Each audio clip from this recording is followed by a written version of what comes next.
Welcome to our YouTube channel. आज हम आपको क्लास 10 चैप्टर 4 अर्थमेटिक प्रोग्रेशन समांतर श्रेणी शॉर्टकट में एपी के बारे में बेसिक से पूरी जानकारी देने वाले हैं, जिससे आप लोग अर्थमेटिक प्रोग्रेशन के क्वेश्चन देखते ही फट से सॉल्व कर देंगे। बस आपको क्या करना है, वीडियो के एंड तक बने रहना है और अच्छी तरीके से ध्यान से पूरे क्लास को अटेंड करना है और जो जो इसमें बातें बताई जाएंगी उसको फॉलो करना है। सबसे पहले हम लोग इसके बेसिक से शुरू करते हैं। Arithmetic progression. अर्थमेटिक प्रोग्रेशन होता क्या है, जैसे मैं यहाँ पर एक आपको सीक्वेंस लिख करके दिखा रहा हूं 2 4 6 8। ये जो सीक्वेंस दिख रहा है उसमें आपको कुछ सिमिलैरिटीज नजर आ रही है क्या? कुछ भी सिमिलैरिटी? तो इसका जवाब होगा हाँ। यहाँ पे 2 और 4 के बीच में डिफरेंस क्या है, अंतर क्या है 2 और 4 के बीच में? 2 और 4 के बीच में डिफरेंस है 2 का। 4 और 6 के बीच में डिफरेंस है 2 का। 6 और 8 के बीच में डिफरेंस है 2 का। यहाँ पे इस सीक्वेंस में हमको एक सेम डिफरेंस, कॉमन डिफरेंस नजर आ रहा है। कॉमन डिफरेंस नजर आ रहा है। तो ऐसी एक सीक्वेंस या सीरीज जिसका जो कॉमन डिफरेंस हो या फिर डिफरेंस हो वो कॉमन हो, सेम हो, वो क्या कहलाती है? Arithmetic progression. और ये जो डिफरेंस है वो एक इंटीजर, ठीक है, वो एक इंटीजर, तो उसको बोलते हैं अर्थमेटिक प्रोग्रेशन। अब यहां से आप कॉमन डिफरेंस के बारे में थोड़ा समझ गए होंगे। आता है अर्थमेटिक प्रोग्रेशन की जो डिफरेंस होती है उसे हम लोग कॉमन डिफरेंस के नाम से जानते हैं। इसको डिनोट किससे करते हैं? इसको डिनोट करने के लिए हम लोग बनाते हैं स्मॉल डी। स्मॉल डी को ही कॉमन डिफरेंस बोला जाता है, जो इस चैप्टर भर में बहुत ही काम का चीज है, जिसको आप लोग अपने दिमाग में पूरी तरीके से बैठा लीजिए। कॉमन डी की एक फॉर्मूला होती है निकालने की। कॉमन डी की फॉर्मूला क्या होती है? Second term minus first term. यहां पे आपको 2 4 6 8 ये जो चीजें दिख रही है इसमें 2 क्या है? 2 इस सीक्वेंस सीरीज की फर्स्ट टर्म है। 4 क्या है? 4 क्या है? सेकेंड टर्म है। 6 क्या है? थर्ड टर्म है। 8 क्या है? फोर्थ टर्म या लास्ट टर्म भी बोल सकते हैं। लास्ट टर्म नहीं, आगे डैश डैश भी है, तो ये क्या हो सकती है? इसकी फोर्थ टर्म हो सकती है 8। ठीक है, तो कॉमन डिफरेंस की फॉर्मूला क्या हो गई? Second term. अब इसमें सेकेंड टर्म क्या है? 4, फर्स्ट टर्म है 2, 4 - 2 = 2, मतलब इसकी कॉमन डी डिफरेंस क्या हो गई? 2। तो इस तरीके से आप कॉमन डिफरेंस समझ गए होंगे। कॉमन डिफरेंस निकालते कैसे? Second term minus first term. इसको एक डिनोशन फॉर्मेट में ऐसे भी लिखते हैं इस फॉर्मूला को an - an-1। ये कॉन्सेप्ट आपको तब समझ में आएगा जब मैं आपको nth टर्म के बारे में बताऊंगा। तो चलिए nth टर्म के बारे में जानते हैं। जैसे यहाँ पे 2 क्या हमारा फर्स्ट टर्म है। फर्स्ट टर्म को हम लोग डिनोट करने के लिए क्या लिखते हैं? a1। सेकेंड टर्म को डिनोट करने के लिए लिखते हैं a2। थर्ड टर्म को डिनोट करने के लिए लिखते हैं a3। ठीक है, तो उसी तरीके से जब हमको nth टर्म के बारे में पूछा जाए तो nth टर्म को कैसे लिखते हैं? nth टर्म को हम लोग लिखते हैं an। इसका एक फॉर्मूला होता है a1 मतलब फर्स्ट टर्म प्लस n-1d। यहाँ पे a1 है आपका फर्स्ट टर्म, n है जो भी nth टर्म के बारे में अपने को पूछा जाए, और d है कॉमन डिफरेंस, जो हमको इस सीरीज को देखते साथ ही समझ में आ जाता है कि इसका कॉमन डिफरेंस क्या होने वाला है। या आपको नहीं समझ में आता है तो आप इस सेकेंड माइनस फर्स्ट टर्म से इसका निकाल भी सकते हैं डिफरेंस। ठीक है, अब जैसे कि एग्जांपल लेते हैं, हमारे सामने एक सीक्वेंस है 2 4 6 8। ठीक है, इसका हमको निकालना है 30th टर्म।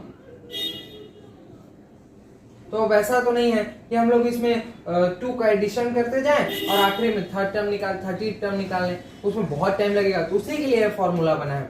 यहाँ पे हमको क्या करना है, हमको जिस भी टर्म के बारे में पूछा जाए n के जगह में उस टर्म को पुट करना है सबसे पहले। तो n के जगह में अगर हम लोग 30 पुट करें तो a 30 हो जाएगा। यहाँ पे फर्स्ट टर्म क्या है हमारी? 2 है। n के जगह में फिर से 30 -1 और d के जगह में जो भी d की वैल्यू है, कॉमन डिफरेंस की वैल्यू है, कॉमन डिफरेंस की वैल्यू क्या है? 2। तो वहां पे क्या आ जाएगी? × 2। ठीक है, अब तुरंत सॉल्व कर लेते हैं इसको। 2 प्लस 30 माइनस 1 29, 29 इंटू 2, 29 इंटू 2 58 हो जाएगा, 2 plus 58 is equals to 60।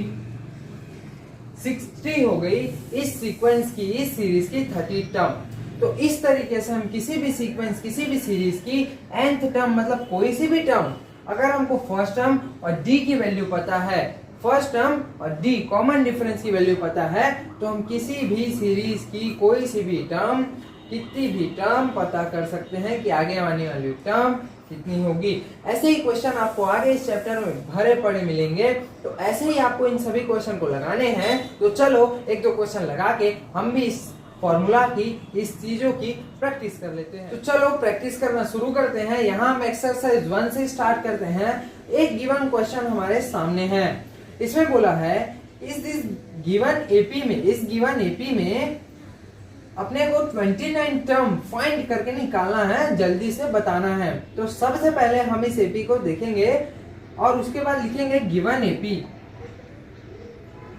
Given AP, given AP क्या है? 1 -1 -3 -5 डैश डैश डैश। अब इसमें first term in this AP, first term को किससे डिनोट करते हैं? A1 से। फर्स्ट टर्म क्या है आपकी? 1, ठीक है। कॉमन डिफरेंस,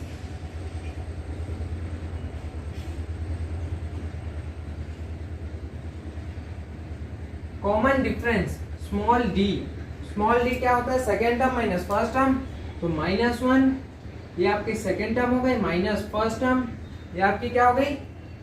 फर्स्ट टर्म हो गई। -1 -2 इसकी कॉमन डिफरेंस हो गई। यहाँ पे आपको पहली बार डी माइनस में दिख रहा है, तो उससे अपने को कोई दिक्कत नहीं है, बस हम लोग को सॉल्व करना है। तो कॉमन डिफरेंस क्या हो गई? -2, फर्स्ट टर्म हो गई 1, ये दोनों आपको पता चल चुका है। एंड अपने को 29th टर्म क्या करना है? निकालना है। 29 टर्म के बारे में बताना है कि 29 टर्म की वैल्यू क्या है। तो 29 टर्म की वैल्यू हम लोग जानते हैं, we know that an, nth term की फॉर्मूला क्या होता है? a plus n minus 1 d, ठीक है। तो a 29th टर्म, तो a1, ठीक है। a1 क्या है हमारी? 1, n के जगह में आ जाएगा 29 माइनस 1, d के जगह में क्या है? d के जगह में क्या है?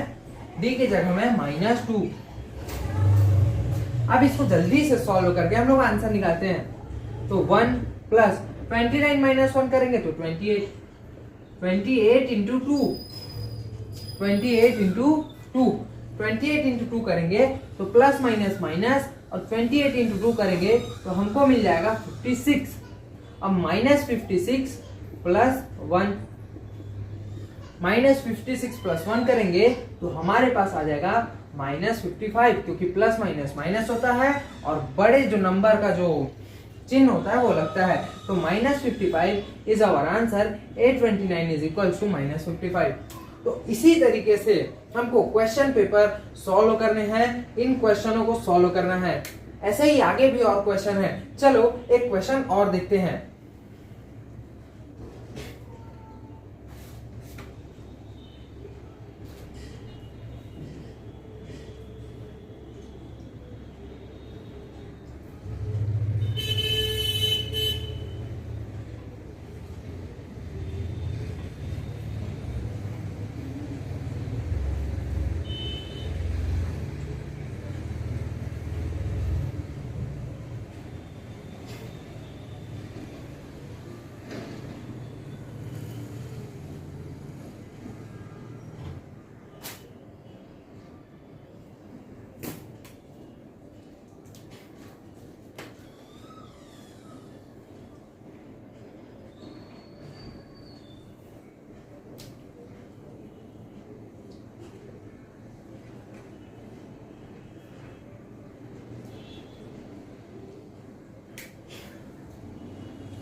इन AP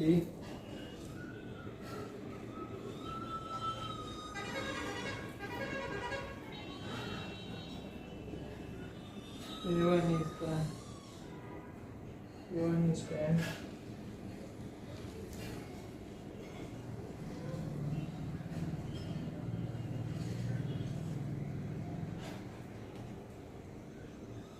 minus 3 तो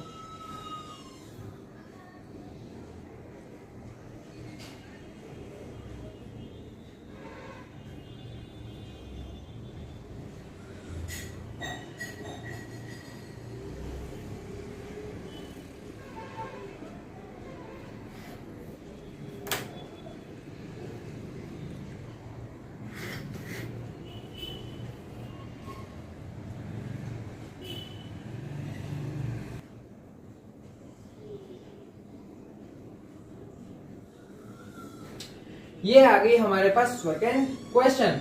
सेकंड क्वेश्चन में थोड़ा फॉर्मेट अलग है, इससे आपको नए फॉर्मेट सीखने को मिलेंगे। इसमें पूछा है इन AP first term A1 is 10 and D difference is -3. So find the first three terms of AP. Find the first three terms of AP. AP की एक और मतलब सीक्वेंस होती है, जैसे हम लोग फर्स्ट टर्म को क्या लिखते हैं A1, सेकेंड टर्म को A2, थर्ड टर्म को A3, ऐसे ही करते करते सीक्वेंस AP आगे बढ़ते जाती है। इसको हम लोग इस तरीके से भी लिख सकते हैं। अब जैसे हम लोग अगर A2 को nth टर्म के फॉर्मूला में रखें तो क्या वैल्यू आती है चेक करते हैं।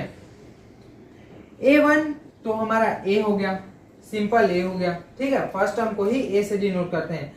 अब सेकेंड टर्म है तो सेकेंड टर्म में nth टर्म की फॉर्मूला लगाते हैं। nth टर्म की फॉर्मूला होती है a प्लस n-1d, ठीक है, n-1d होता है। तो अब हम लोग इसी में लगाते हैं फॉर्मूला, तो a1 प्लस n के जगह में क्या आ जाएगा 2-1d। तो ये क्या लिखाएगा 2-1 1 और 1 into d। तो इसको क्या लिख सकते हैं a प्लस d लिख सकते हैं।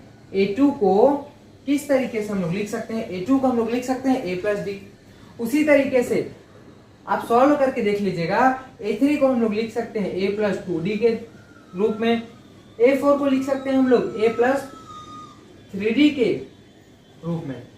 तो इस तरीके से भी एक सीक्वेंस आगे बढ़ सकती है। जैसे अगर हम लोग इसी सीक्वेंस को आगे बढ़ाएं तो फर्स्ट टर्म हो गई A, सेकेंड टर्म हो गया A plus D, third term हो गई A plus 2D, fourth term हो गई A प्लस 3D। मतलब जो भी टर्म होगी उसमें D का मान एक कम हो जाएगा। जैसे फर्स्ट टर्म में D है ही नहीं, सेकेंड टर्म में एक D है, थर्ड टर्म में 2D है, फोर्थ टर्म में 3D है। D से एक माइनस हो जा रहा है, बाकी सब सेम है। तो इस क्वेश्चन में इस फॉर्मेट ही काम आएगा। Let's check.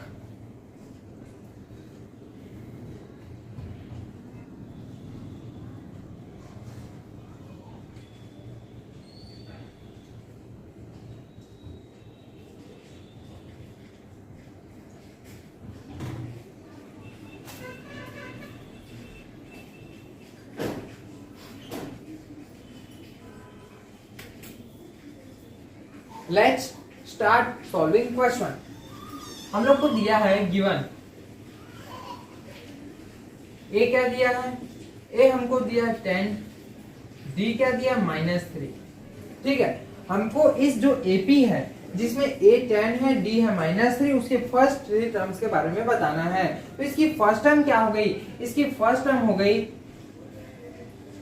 फर्स्ट टर्म हो गया ए बराबर 10, ये क्या अपने को गिवन है, ठीक है। अब लिखते हैं सेकेंड टर्म। सेकेंड टर्म को डिनोट किससे करते हैं A2 से। A2 का अभी हम लोग इससे कुछ देर पहले ही समझे हैं कि A2 को हम लोग किस तरीके से लिख सकते हैं, A प्लस डी की तरीके से लिख सकते हैं। A3 को A प्लस 2D लिख सकते हैं। तो वही फॉर्मेट रखेंगे। A2 बराबर क्या होगा A प्लस डी। A की वैल्यू क्या है 10, D की वैल्यू है -3, ठीक है। A की वैल्यू क्या है 10, D की वैल्यू यहाँ पे -3 है। पुटिंग वैल्यूज, इसमें पुट किए वैल्यूज अपन लोग। अब 10 - 3 कितना होता है 7। तो A2 की वैल्यू क्या आ गई 7। A3 का क्या होगा A प्लस 2D होगा। A क्या है 10, 2 इंटू -3, -3 इंटू 2 -6, 10 -6, 10 -6 हो गया 4। तो हमारी A3 की वैल्यू क्या आ गई 4। इस तरीके से हम first term, second term, third term निकाले और उसके बाद आंसर क्या टाइप करेंगे, आंसर टाइप ये करेंगे कि in this AP first term is 10, second term is 7 and third term is 4। इस तरीके से हम आखिरी में इस क्वेश्चन सॉल्व करने के बाद इसके आंसर टाइप कर देंगे। ठीक है, तो इस तरीके से हमको इस फॉर्मेट को भी सॉल्व करना है, इस फॉर्मेट को भी ध्यान में रखना है।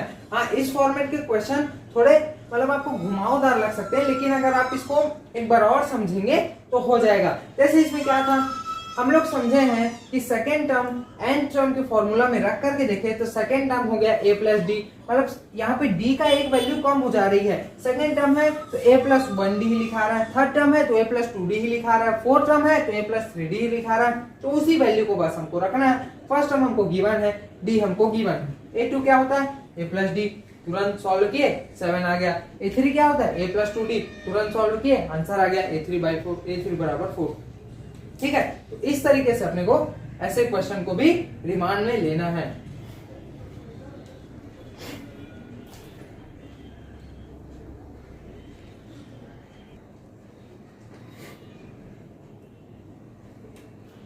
ये है थर्ड क्वेश्चन, इसमें थोड़ी अलग टाइप की क्वेश्चन है। ये हमको एक एपी गिवन किया है, ये भी सिंपल सी बात है, एक एपी गिवन किया है और इस एपी के पास बोला है, इस एपी के पास 15 टर्म है, मतलब 15 टर्म इस एपी के पास है। तो इनमें से अपने को लास्ट टर्म, जो भी इस एपी की लास्ट टर्म होगी उसको हमको फाइंड करना है, उसको हमको ढूंढना है। तो लेट्स सॉल्व। गिवन एपी क्या है 2, गिवन एपी क्या है हमारी 2, 6 और 10, ये हमारी गिवन एपी हो गई। ठीक है, और in this AP first term मतलब ए बराबर क्या है इज इक्वल टू 2। ठीक है, first term A is equal to 2, common difference इसको डी से डिनोट करते हैं। कॉमन डिफरेंस क्या है second term minus first term, second term minus first term 6 minus 2, common difference क्या हो गई 4। ठीक है, डी की वैल्यू पता चल गई, ए की वैल्यू पता चल गई। अब हमको यहाँ पे फाइंड क्या करना है, अगर ध्यान से सुना, अगर इस एपी के पास 15 टर्म्स हैं, अगर इस एपी के पास टोटल 15 टर्म्स हैं तो इसकी लास्ट टर्म क्या होगी 15th टर्म ही तो इसकी लास्ट टर्म होगी। ऐसे अगर मैं गिनते जाऊं first term, second term, third term, fourth term, 5 term, 6 term, 7 term, 8 term, 9 term, 12 term, 11, 12, 13, 14, 15, तो 15th टर्म की जो वैल्यू होगी वही तो इसकी लास्ट टर्म की वैल्यू होगी। समझ में आया? तो 15th टर्म की वैल्यू होगी, 15 टर्म टोटल इसके पास है, 1 2 3 4 1 2 3 4 ऐसे करके 15 टर्म इसके पास है। तो 15th टर्म की जो वैल्यू होगी वही लास्ट टर्म की वैल्यू के बराबर होगी। तो इसलिए हमको यहाँ पे फाइंड क्या करना है, A15 फाइंड करना है। बस इसमें दिमाग को थोड़ा घुमाने के लिए लास्ट टर्म के वर्ड का यूज किया गया है। तो A15 की वैल्यू निकालनी है तो AN के फॉर्मूला से, nth टर्म के फॉर्मूला से हम निकाल सकते हैं A प्लस 15 माइनस 1D। इस फॉर्मूला को तो आप पूरी तरीके से ध्यान में रख ही लीजिए, क्योंकि ये फॉर्मूला आगे भी बहुत ही काम आने वाला है। तो यहाँ पे तुरंत सॉल्व करते हैं, पुटिंग वैल्यूज। A की वैल्यू 2, 15 माइनस 1 14 एंड D की वैल्यू क्या है यहाँ पे 4। 14 इंटू 4 14